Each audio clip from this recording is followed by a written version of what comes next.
오늘은 어떤 특정한 상황에 대해서 말씀을 드리려고 하는데요. 그런 경험들 한 번씩 있을 수도 있고 없는 분들도 있을 텐데 지금 현재 호감이 있는 사이예요. 이제 막 시작한 단계의 호감이 아니라 어느 정도 크다면 크다고 생각할 수 있는 호감이 있어요. 근데 아직 사귀고 있는 사이는 아닌 거죠. 제가 고백하지 말라고 말씀을 드렸는데도 뭔가 고백을 했거나 직접적으로 고백은 하지 않았어도 난 너랑 정식으로 사귀고 싶다 라는 뉘앙스를 풍겼어요. 나는 너랑 빨리 사귀고 싶다는 뉘앙스를. 근데 상대방이 계속 뭔가 망설이고 있는 거예요. 재고 있는 거죠. 좀 더 지켜보자. 우리 관계를 신중하게 생각해보고 싶다. 뻔하죠. 이런 말들 여러 가지 핑계를 댈 수 있어요. 진짜 이 핑계들이 사실일 수도 있어요. 근데 대부분은 재고 있는 거예요. 재고 있다는 건 크게 두 가지를 말할 수 있어요. 첫 번째는 우리 관계에 대해서만 재고 있을 수 있어요. 제3자가 개입하지 않은, 내가 이 남자를 이 여자를 만나서 잘 사귈 수 있을까, 여러 가지 그런 생각들을 하면서 우리 관계에 대해서 재고 있는 거죠. 두 번째 재고 있는 상황은 제3자가 개입되어 있는 상황이에요. 만약에 남자 쪽이 망설이고 있는 상황이라면 다른 여자랑 나랑 재고 있는 상황이죠. 여자 쪽이라면 다른 남자랑 나랑 재고 있는 거고, 이럴 때 보통 사람들은 이 사람한테 많이 호감이 있고 정말 사귀고 싶으면 설득을 해요. 근데 이건 계산이 안 들어간 자기 순수한 마음을 어필하는 거거든요.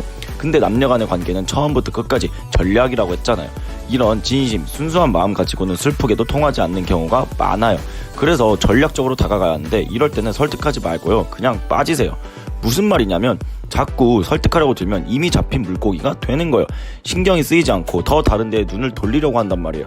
다른 사람이 개입하지 않았어도 우리 관계에 대해서 더 재보려고, 더 신중하게 생각하려고 하고, 근데 막상 내가 없어지잖아요. 그 사람이 생각이 나요.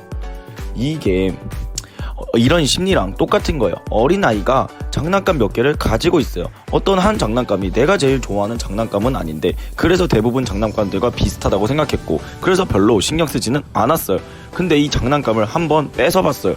그 장난감이 눈앞에서 사라졌어요. 그럼 그 장난감에 대한 소유욕이 갑자기 크게 발동해요.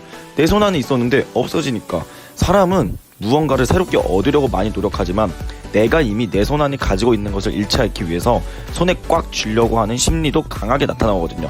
잃고 싶지는 않았던 건데 잃어버리게 되면 평소 때는 그렇게 신경 쓰지 않았고 그렇게 막 좋아한다고 생각이 안 들었더라도 갑자기 여기에 포커스가 집중이 돼요. 그러면서 소유욕이 발동을 하죠. 이것과 마찬가지예요. 내가 설득을 계속하면 할수록 잡힌 물고기이기 때문에 다른 데를 보려고 하지만 내가 막상 떠나버리면 나를 그리워하게 되어 있단 말이에요. 그래서 그런 상황에서는 설득하기보다 그냥 뒤돌아서 가줘야 해요. 이 사람과 사귀고 싶다면 그게 훨씬 더 좋은 방법이에요. 만약 그렇게 했는데도 나를 잡지 않고 결국 사귀자는 말도 하지 않아요. 내 고백을 받아주지 않아요. 그러면 어차피 그 상황에서는 계속해서 구애하고 설득했어도 되지 않을 상황이었어요.